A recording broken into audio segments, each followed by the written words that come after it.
Classes में आपका बहुत बहुत स्वागत है। आज आप पढ़ेंगे उपसर्ग। ठीक है, देखिए मैंने यहाँ पे हेडिंग डाली हुई है उपसर्ग। तो सबसे पहले तो हम जानेंगे कि उपसर्ग का अर्थ क्या होता है। तो देखिए मैं यहाँ पे लिखती हूँ,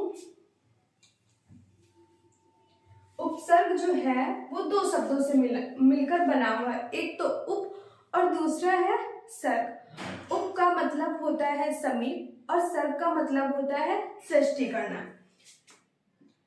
तो देखिए मैं यहाँ पे लिख रही हूँ उप, और उप का मतलब क्या होता है समीप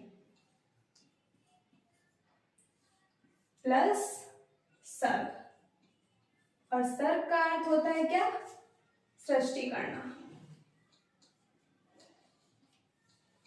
सृष्टि करना मतलब रचना करना।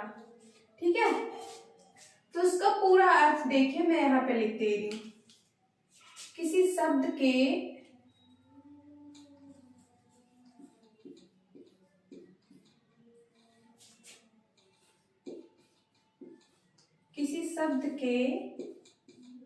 समीप आकर नया शब्द बनाना।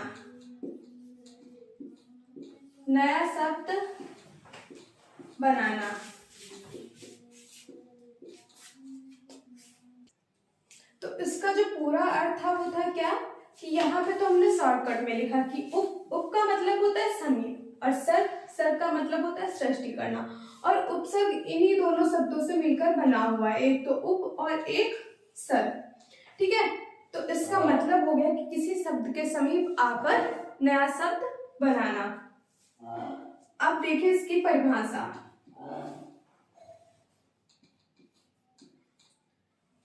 में उपसर्ग की लिख रही हूं, आप लोग नोट्स जरूर बनाइए। ठीक है, तो देखिए जो शब्दांश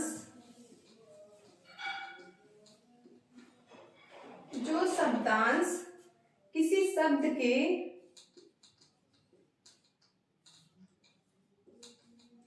शब्द के पहले जुड़कर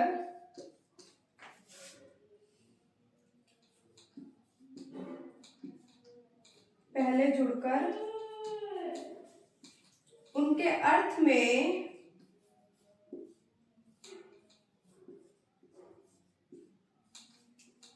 अर्थ में परिवर्तन कर देते हैं।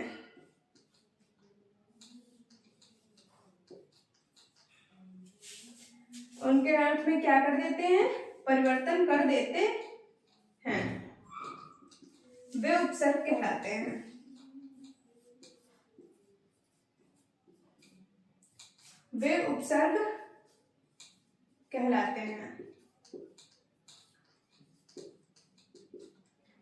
ये मैंने उपसर्ग की परिभाषा यहाँ पर लिख दी है। अब आप लोगों को क्या करना है कि इसको पढ़ना है और समझना है। यहाँ पे मैंने लिखा कि जो शब्दांश का मतलब होता है कि किसी शब्द का कोई अंश, मतलब कोई शब्द नहीं बोला गया है, शब्द का कोई अंश जुड़ जाए। ठीक है, जो शब्दांश किसी शब्द के पहले जुड़कर, क्या है कि किसी शब्द के पहले जुड़कर, ठीक है, उनके अर्थ में परिवर्तन कर देते हैं। अब कोई शब्द लिखा हुआ है, उसके पहले जब कुछ जुड़ेगा तो उसमें क्या होगा, परिवर्तन हो जाएगा, और जब परिवर्तन होगा तो उसी को क्या कहेंगे, उपसर्ग कहेंगे। अब देखिए मैं यहाँ पे उदाहरण बताती हूँ आपको। उदाहरण, आप शब्द ले लीजिए हार। ठीक है, ये है आपका शब्द हार। अब देखिए हार में यदि हम जोड़े प्र, ये क्या है प्र, ठीक है, प्र को यदि हम हार में जोड़ दें तो देखिए प्रहार हो जाएगा, और यहां पर हार का मतलब क्या था, पराजय। लेकिन जैसे ही इसमें प्र जुड़ा तो क्या बन गया, प्रहार, और प्रहार का अर्थ क्या होता है, चोट करना। किसी के ऊपर जैसे बोलते हैं ना, प्रहार कर दिया, मतलब किसी को चोट पहुंचा दिया। ठीक है, तो इसका मतलब हो गया चोट करना।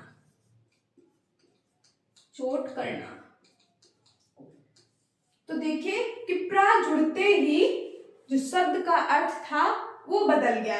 लेकिन क्या था कि यहाँ पे जो प्रा शब्दांश था उसका पहले से अपना कोई अर्थ नहीं था, लेकिन जैसे ही वो किसी शब्द में जुड़ा तो क्या हुआ कि उसका अर्थ बदल गया। इसी को क्या बोलते हैं, उपसर्ग बोलते हैं। ठीक है, अभी दूसरा देखिए, प्रा की जगह यदि हम इसमें जोड़ दें आ, प्रा की जगह यदि हम आ जोड़ दें और हार उसके आगे लिख दें, ये मैंने आ जोड़ा और हार लिख दिया। अब देखिए, अब आहार का मतलब यहाँ पर क्या हो जाएगा, आहार का मतलब होता है भोजन।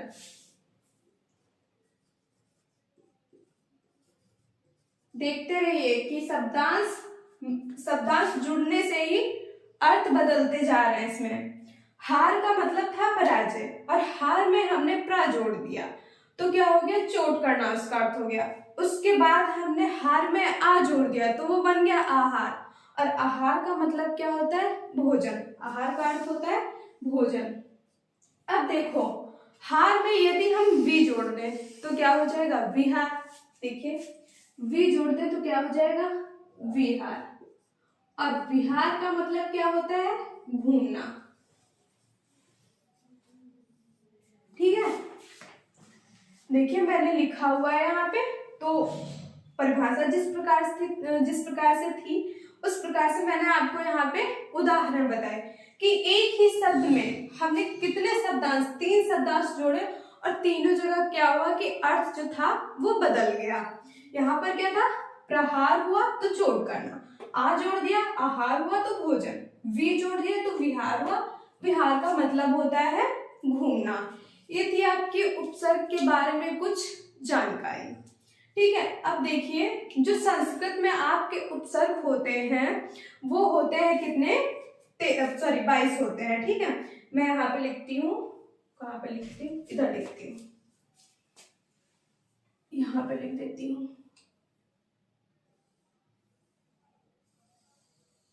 ठीक है,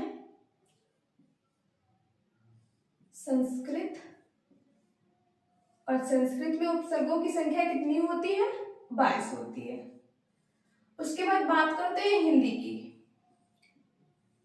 तो जो हिंदी के उपसर्ग होते हैं वो होते हैं 13। बात करते हैं अरबी और फारसी की। अरबी और फारसी, अरबी और फारसी, तो इसमें होते हैं आपके 19। ठीक है, संस्कृत में होते हैं 22 और हिंदी में होते हैं 13। अरबी फारसी दोनों के मिलाकर होते हैं 19। अब आप कहेंगे कि हम तो हिंदी पढ़ रहे हैं तो हमको अरबी फारसी और संस्कृत से क्या मतलब है, हम पढ़ रहे हैं हिंदी, लेकिन क्या है कि जो ये संस्कृत के उपसर्ग हैं ये पूछे जाते हैं आपके एग्जाम में। ठीक है, और कभी कभी तो आपसे डायरेक्ट संख्या पूछ ली जाती है कि संस्कृत में उपसर्गों की संख्या कितनी है, तो आपको याद रखना है और बताना है कि संस्कृत में उपसर्गों की संख्या 22 होती है। उसके बाद हिंदी में उपसर्गों की संख्या 13 होती है। अरबी और फारसी दोनों में मिलाकर के कितनी होती है, 19 होती है। ठीक है, तो ये आपको याद रखना है क्योंकि कभी कभी इसमें डायरेक्ट पूछ लिया जाता है, ये इंपॉर्टेंट है, इसको लिख लीजिएगा और ये परिभाषा भी लिख लीजिएगा इस प्रकार से जैसे मैंने लिखा है यहाँ पे। अब आज हम पढ़ेंगे क्या, संस्कृत के उपसर्ग। जो संस्कृत के उपसर्ग हैं हम आज उनके बारे में पढ़ेंगे पहले, उसके बाद में हम पढ़ेंगे हिंदी, और हिंदी के बाद में पढ़ेंगे अरबी फारसी। कुछ जो आपके उपसर्ग हैं वो इंग्लिश के भी हैं जो जोड़ दिए जाते हैं, लेकिन उनके बारे में हम बाद में चर्चा करेंगे। पहले हम देखेंगे संस्कृत के उपसर्ग। ठीक है, देखिए मैंने यहाँ पे लिखा हुआ कि संस्कृत के उपसर्ग कितने हैं, 22 हैं। ठीक है, तो देखिए मैंने यहाँ पे लिखे हुए हैं। पहला तो आपका आ जाता है अति। यदि आपने कोई पेपर दिया होगा, ठीक है, तो आपने देखा होगा कि हिंदी में क्या होता है, या फिर टेस्ट क्विज दे रहे हैं आप, मॉक टेस्ट दे रहे हैं, तो उसमें आपको क्या ये देखने को मिलता है। तो ये किसके हैं, संस्कृत के उपसर्ग हैं। ठीक है, तो हम इनके बारे में आज जानेंगे। ये लिखा हुआ है क्या है, अति। अति का अर्थ होता है क्या, अधिक। तो इससे बनने वाले उपसर्ग कौन है, मतलब कि ये अति उपसर्ग है, और अति जब किसी शब्द में जुड़ेगा तो वो शब्द कैसे बनेंगे वो देखना है हमको। तो देखिए अति जुड़ा किसमें, ये शब्द है। अति शब्द से कौन से आपके अति उपसर्ग से आपके कौन से शब्द बने हुए हैं ये देखना है। तो देखिए पहले तो बना हुआ है अत्यधिक। अब आप सोच रहे होंगे कि यहाँ पे तो अति लिखा हुआ है, लेकिन यहाँ पे तो आ के बाद आधा ता है, तो इसका आप विच्छेद कर लीजिए। देखिए अति प्लस अधिक, अति प्लस अधिक, इसका जब आप विच्छेद करेंगे मतलब ये पहले से तो अधिक लिखा होगा। जैसे मैंने आपको यहाँ पे बताया कि ये शब्द तो हार था, लेकिन उसमें आपने क्या जोड़ा, प्रा, तो उसी प्रकार से पहले से क्या होगा कि अधिक लिखा होगा, और अधिक में आपने उपसर्ग मिलाया क्या, अति, और दोनों मिलकर क्या बन गए, अत्यधिक। आपने व्यंजन संधि में ये उसमें स्वर संधि में आपने ये पढ़ा होगा कि अति प्लस अधिक अत्यधिक होता है, ठीक है। तो वही है कि यहाँ पर जब अति मिला तब अत्यधिक हो गया।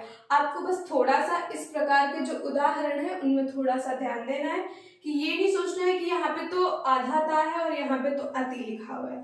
इसका क्या करना है, आपको विच्छेद करके देख लेना है, ठीक है। उसके बाद बात करते हैं अतिशय की। तो इसमें तो देखिए अति जुड़ा हुआ है पहले शब्द के, उसके बाद अतिरिक्त, ये है आपके कौन से, अति उपसर्ग से बने हुए शब्द। उसके बाद देखिए क्या लिखा हुआ है, अधि। अधि का अर्थ होता है ऊपर या श्रेष्ठ। तो इससे कौन कौन से आपके शब्द बने हैं, अधिकार। देखिए ये जो है अधि जुड़ा, शब्द के पहले क्या हुआ, अधि जुड़ गया। उसके बाद देखो अधिनायक, अधिनायक, अधिपति, ठीक है। उसके बाद देखिए क्या है आपका अनु। अनु का अर्थ होता है पीछे या समान। तो इससे कौन कौन से शब्द बने हैं, इससे बना है अनुचर। तो देखिए अनु तो इसमें आपको पहले ही नजर आ रहा है। उसके बाद अनुकरण, अनुकरण के बाद अनुसार। अप, देखिए जो अप है उसका मतलब होता है बुरा या हीन। हीन कहेंगे ये बहुत हीन व्यक्ति है, नीच व्यक्ति है ना, तो इसका मतलब होता है बुरा या हीन। इससे शब्द बने हुए हैं आपका अपयश, अपमान, मतलब किसी का अपमान करना, ठीक है। ऐसे आपके वाक्य होते हैं ना, किसी का अपमान करना, अपमानजनक शब्द, ठीक है। तो ये हो गया अपयश और अपमान, अपकार। उसके बाद देखिए अभि। अभि का अर्थ होता है सामने या फिर चारों ओर या फिर पास में, सामने या फिर पास में या चारों ओर। तो इससे कौन से शब्द बने हुए हैं आपके, अभियान, अभियान, ठीक है, कहेंगे सफाई अभियान चल रहा है। अभिमुख, अभिषेक, ठीक है। तो इसमें कौन से जुड़े हुए हैं उपसर्ग, अभि। यदि आपके एग्जाम में आपसे पूछा जाता है, क्वेश्चन किस प्रकार से आता है कि आपको दे दिया जाएगा अभिषेक, अभिषेक में कौन सा उपसर्ग है, आपसे ये पूछा जाएगा। तो आपको देखना है कि अभिषेक के पहले क्या लगा है, अभि, तो क्या उपसर्ग होगा इसमें, अभि उपसर्ग हो जाएगा। उसके बाद देखिए अब का भी अर्थ जो होता है वो होता है हीन या फिर नीच, ठीक है। अब का भी देखा था आप लोगों ने, यहाँ पे क्या था, बुरा या हीन, वही बात यहाँ पे भी है। अब का क्या होता है, हीन या नीच। तो इससे जो शब्द बने हुए हैं वो है आपका अवगुण, मतलब दुर्गुण समझ लीजिए आप। मतलब अवगुण का मतलब बता रही हूँ कि दुर्गुण, मतलब जो गुण है वो अच्छे नहीं है। अवनति, अवतार, ठीक है, किसी का अवतार ले लेना।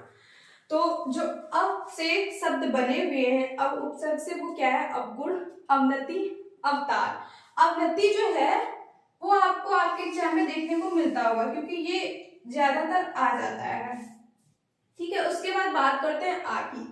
जो आ उपसर्ग है उसका मतलब होता है तक या समेत, तक या समेत। आजीवन, आजीवन का मतलब है पूरा जीवन, ठीक है। आगमन, ठीक है, आगमन के बाद आक्रमण, मतलब क्या होता है इसका, हमला। आगमन का मतलब होता है आना, ठीक है, और आक्रमण का मतलब होता है हमला।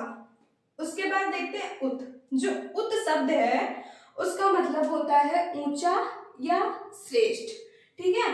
तो इस जो उत शब्द से, उत उपसर्ग से जो शब्द बने हुए हैं वो कौन से हैं? उत्कर्ष। देखिए ये दिख रहा है आपको उत, यहाँ पे देखिए हलंत लगा हुआ है, और जहां पे हलंत लगा हुआ होता है वो कैसा होता है? आधा शब्द, सॉरी आधा वर्ण हो जाता है, ठीक है। तो यहाँ पे देखिए उत्कर्ष दिख रहा है आपको, उत्पत्ति, उत्तम, ठीक है। उसके बाद बात करते हैं उद की। तो उद जो होता है उसका मतलब जो होता है, अर्थ होता है, वो होता है ऊपर, उत्कर्ष, ठीक है। तो इससे कौन से शब्द बने हुए हैं आपके? उद्गम, उद्भव। उसके बाद देखिए उप। उप का मतलब होता है निकट या गौड़ या सदृश, ठीक है। तो इससे कौन से शब्द बने हुए हैं? उपवन। देखिए उप जुड़ा हुआ है इसमें, यदि आप इसको अलग करेंगे, ठीक है, तो ये है उप और ये है वन, ठीक है। वन, वन मतलब जंगल, ठीक है, और इसमें क्या जुड़ गया? उप, तो क्या बन गया? उपवन। उपवन का मतलब क्या होता है? जिसको आप अभी बोलते हैं क्या? पार्क, ठीक है। तो और वन का मतलब होता है क्या? जंगल। उपहार मतलब तोहफा, ठीक है। अभी देखिए मैंने यहाँ पे आपको हार वाला बताया था, जैसे आपने वी जोड़ा, आ जोड़ा। अब इसी प्रकार देखिए हार लिखा हुआ है यहाँ पे, ठीक है, और इसमें यदि आप उप जोड़ दीजिए तो इसका अर्थ जो है बदल जाता है। हार का मतलब तो था पराजय, लेकिन जैसे ही आपने इसमें उप जोड़ा तो उसका मतलब क्या हो गया? तोहफा, ठीक है। उसके बाद देखिए उपदेश, जिसको बोलते हैं आप लेक्चर, ठीक है। फिर बात करते हैं दुर की। जो दुर है उसका मतलब होता है बुरा या फिर कठिन, जटिल, ठीक है। तो इससे कौन से आपके शब्द बने हुए? दुर्जन, दुर्गम, दुराचार, ठीक है। दुस, दुस का मतलब होता है बुरा या कठिन। दुर का मतलब भी वही होता है और दुस का मतलब भी वही होता है, ठीक है। दुष्ट का मतलब दुष्ट, या फिर आप कह सकते हैं दुष्ट से दुष्ट याद रख सकते हैं।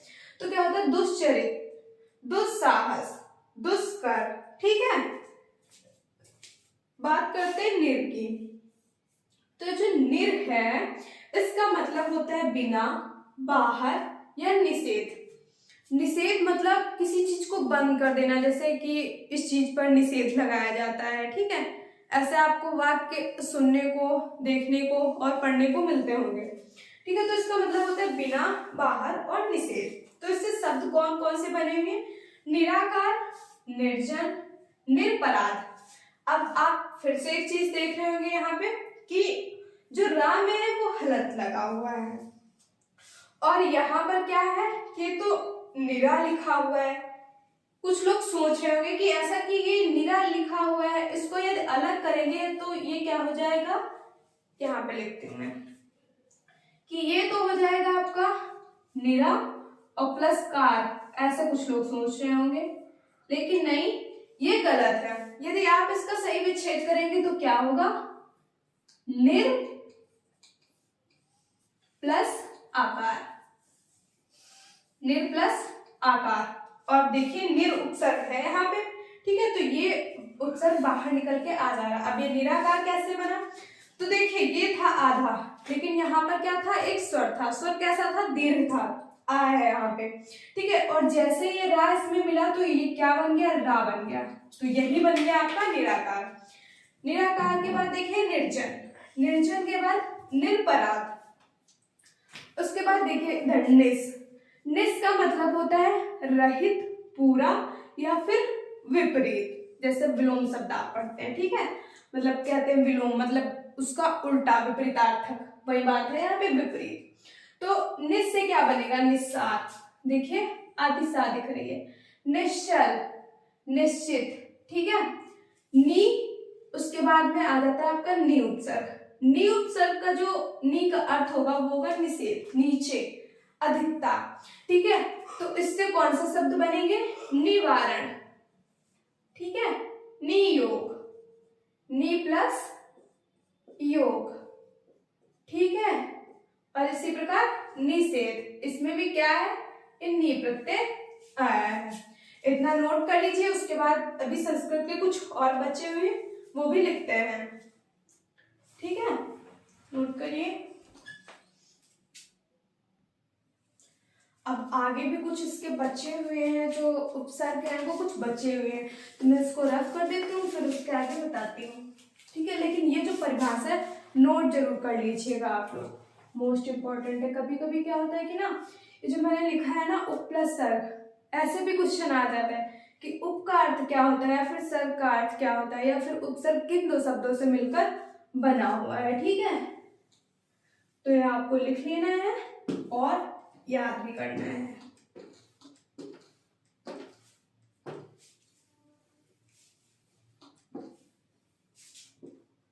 ठीक है, अब मैं लिखती हूँ कुछ और यहाँ पे देखिए परा। परा का जो अर्थ होता है वो होता है उल्टा या पीछे, उल्टा या फिर पीछे। अब देखिए इससे कौन से उपसर्ग, जो शब्द बनेंगे इस उपसर्ग से, वो कौन से बनेंगे, पराजय, पराक्रम, परामर्श,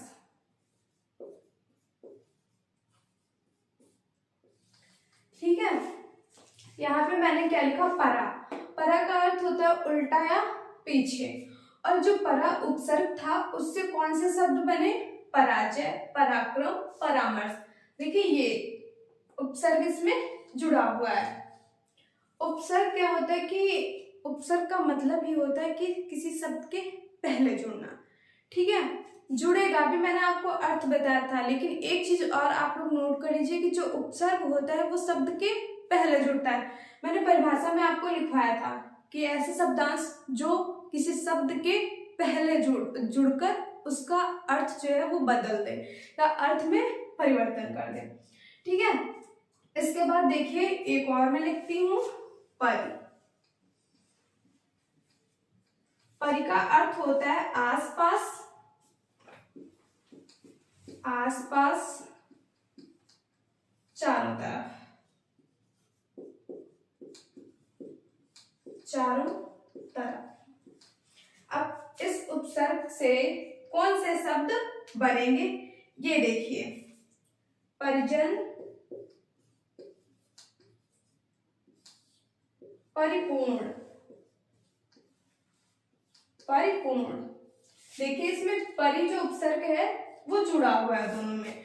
वैसे क्या था कि ये खाली जन था, जन का मतलब होता है लोग, ठीक है। ये यदि इसमें परि ना होता तो पूर्ण होता, ठीक। पूर्ण का मतलब होता है पूरा, कोई चीज पूरी हो, ठीक है। उसके बाद एक और देखिए, परिक्रमा।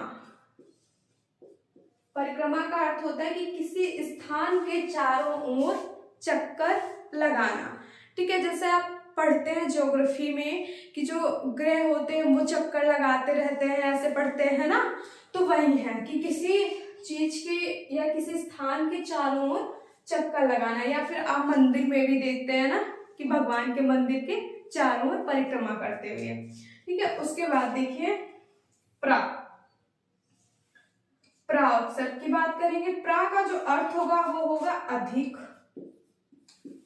और आगे, अधिक और आगे, ठीक है। इससे कौन कौन से आपके शब्द बन सकते हैं ये देखिए। एक तो मैंने आपको सबसे शुरू में बताया था, जैसे ही पढ़ाना शुरू किया था, कि हार में क्या जोड़ेंगे, प्रा, और प्रहार का मतलब क्या हो जाएगा, चोट करना, ठीक है। तो वही लिख लीजिए, प्रहार, ठीक है। प्रकृति, प्रहार, प्रकृति, और एक कौन सा हो जाएगा आपका, प्रहार, प्रकृति और प्रबल। प्रहार, प्रकृति और प्रबल मतलब मजबूत, ठीक है। इतना नोट कर लीजिए आप। इसके आगे फिर अभी हम और देखते हैं। प्रकृति प्रा से बना क्या, प्रहार। प्रा उपसर्ग से जो शब्द बने वो था प्रहार, दूसरा प्रकृति, प्रकृति के बाद प्रबल। ये देखिए आपके उपसर्ग जुड़े हुए हैं। उसके बाद देखेंगे हम प्रति। प्रा के बाद प्रति। प्रति का अर्थ होता है उल्टा।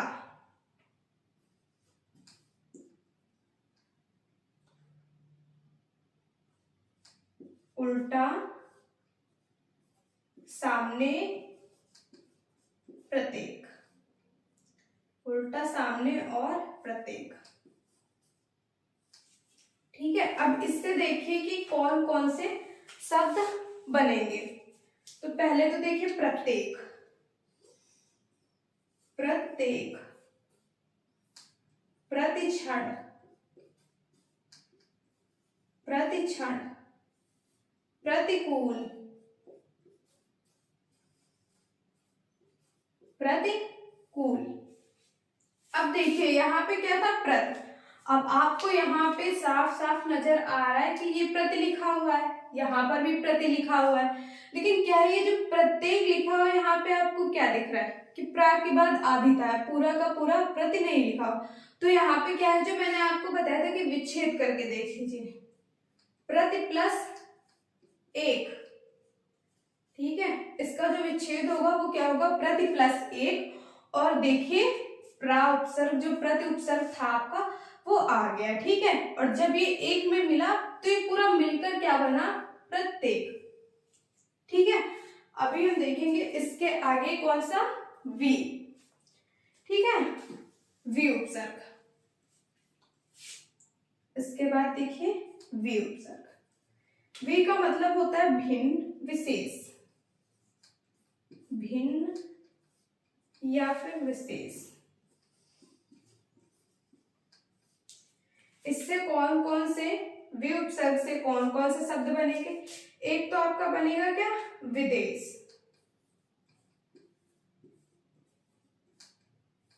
विलाप,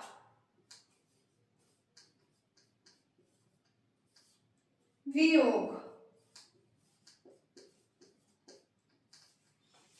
यदि इसमें वी उपसर्ग ना जुड़ा होता तो ये क्या होता, देश। ठीक है, और जब वी जुड़ गया तो विदेश, मतलब कोई दूसरा देश, अपना देश छोड़कर कोई दूसरा देश। ठीक है, इसी प्रकार वियोग में देखिए वी ना जुड़ा होता तो क्या होता, योग। वी जुड़ गया तो क्या हो गया, वियोग। ठीक है, अब देखिए आगे सम। सम उपसर्ग के बारे में हम जानेंगे। तो इसका पहले तो अर्थ लिखिए, उत्तम, पूर्ण या फिर साथ। ठीक है, और इसके कौन कौन से उपसर्ग बनेंगे आपके, संस्कार, संस्कार, संगम, संभव,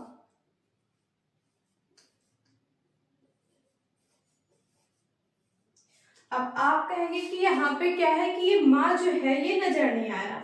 ये जो चंद बिंदी, ये जो अनुस्वार ये जो रखा हुआ है ना, ये क्या हुआ है, ये जो माँ था ये किस में बदल गया, यहाँ पर है अनुस्वार में बदल गया है, वही आपको ये ऊपर दिख रहा है। ठीक है, सम के बाद देखिए एक और बचा है लास्ट, सु। सु का मतलब होता है क्या, अच्छा, अच्छा और अधिक।